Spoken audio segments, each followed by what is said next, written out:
నమస్తే, welcome to Suman TV. Hindu సనాతన ధర్మాన్ని ఆచరించాలి అన్నా, గౌరవించాలి అన్నా, పాటించాలి అన్నా కూడా జనసేన అధినేత పవన్ కళ్యాణ్ ఎప్పుడు ముందుంటారు. ప్రతి అంశంలో కూడా ఆయన ఆ దైవభక్తిని చూపిస్తున్నటువంటి సందర్భాలు మనం చాలాసార్లు చూడడం జరిగింది. గతేడాది ఇదే సమయంలో ఆయన వారాహి అమ్మవారి దీక్ష చేపట్టి విజయం దిశగా అడుగులు వేశారు. అయితే సెంట్రల్లో కూడా మనం చూసుకున్నట్లయితే ప్రధాని మోదీ కూడా అయోధ్య రామ మందిర నిర్మాణ సమయంలో కూడా కఠోరమైన దీక్ష చేశారు 11 రోజుల పాటు. ఆ తర్వాత ఎంతటి ఘన విజయాన్ని సాధించారో మనందరికీ తెలిసిందే. అయితే దీనికి సంబంధించి మనతో మాట్లాడడానికి ప్రముఖ రాజకీయ విశ్లేషకులు చందు శ్రీనివాస్ గారు ఉన్నారు. నమస్తే చందు శ్రీనివాస్ గారు.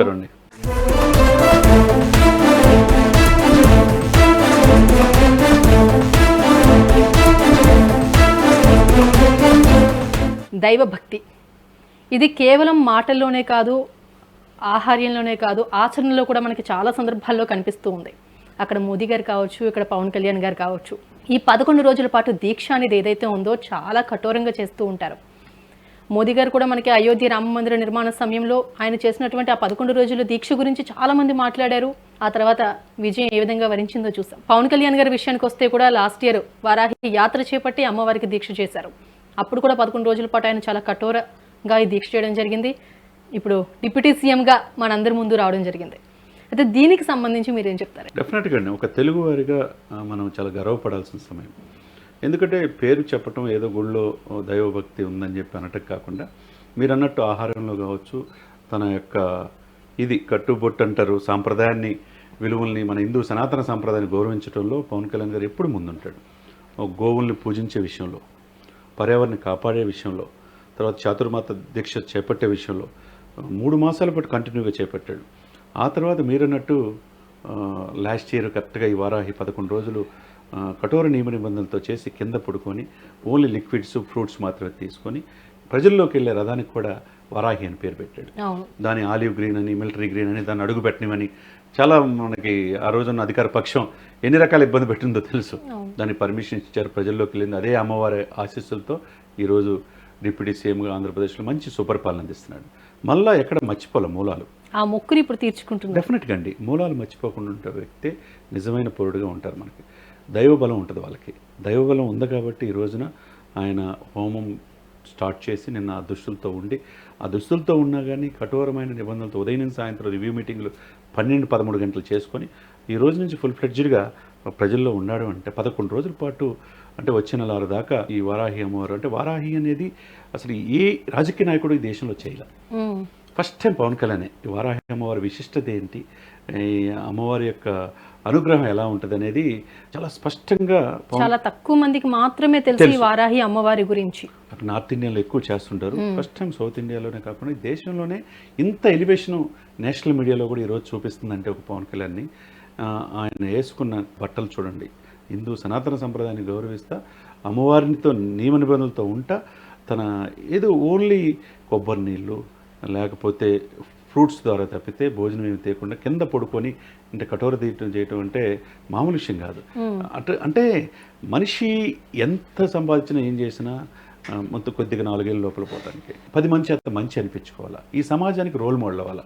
దానికి నిలువెత్తు నిదర్శనం పవన్ కళ్యాణ్ మనం చూడొచ్చు.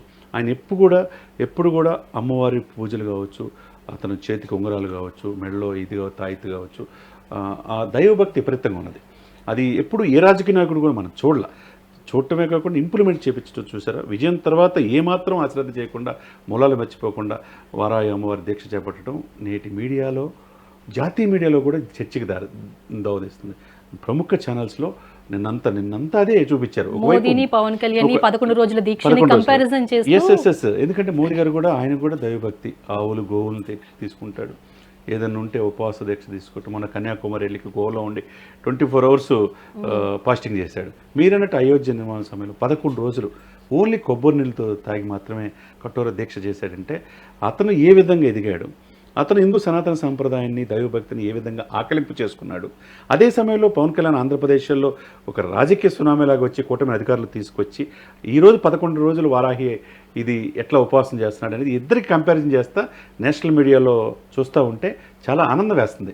ఒక తెలుగు బిడ్డగా మనకి చాలా ఆనందం వేసింది. అంటే నేను రాజకీయాలు ఏదో మొక్కుకొని ఏదో పూజలు చేసుకోవటం, అవి చేసుకో రాజశ్యామల యాగం, అదే జగన్మోహన్ రెడ్డి గారు కూడా రాజశ్యామల యాగం చేశాడు మళ్ళీ అధికారులు రావాలని.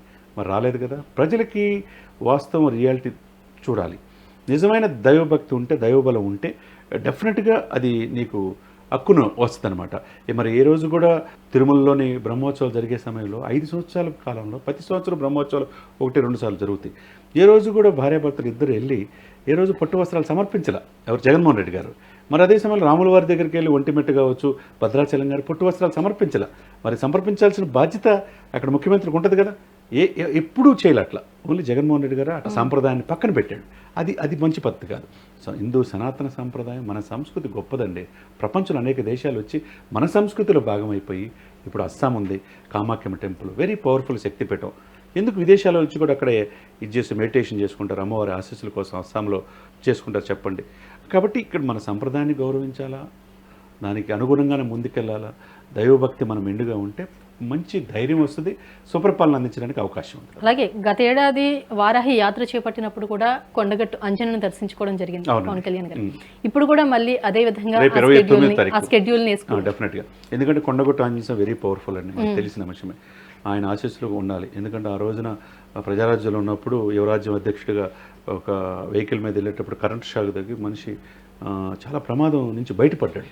దాని గుర్తుగా ఎప్పుడు కొండగట్టు ఆంజనేయ స్వామి యొక్క భక్తి తీసుకుంటాడు, ఆ మొక్కు తీర్చుకుంటాడు. రేపు మళ్ళా పూజల ద్వారా 29వ తారీఖు తెలంగాణలో కొండగట్టు ఆంజనేయ స్వామి దగ్గరికి వచ్చి పూజలు నిర్వహించడం అంటే ఎక్కడ కూడా ఆయన మూలాలు మర్చిపోవట్లేదు. థ్యాంక్ యూ చంద్ర శ్రీనివాస్ గారు, thank you so much. Suman టీవీలో మీ పర్సనల్ అండ్ బిజినెస్ ప్రమోషన్స్ కోసం కింది నెంబర్కి కాంటాక్ట్ చేయండి.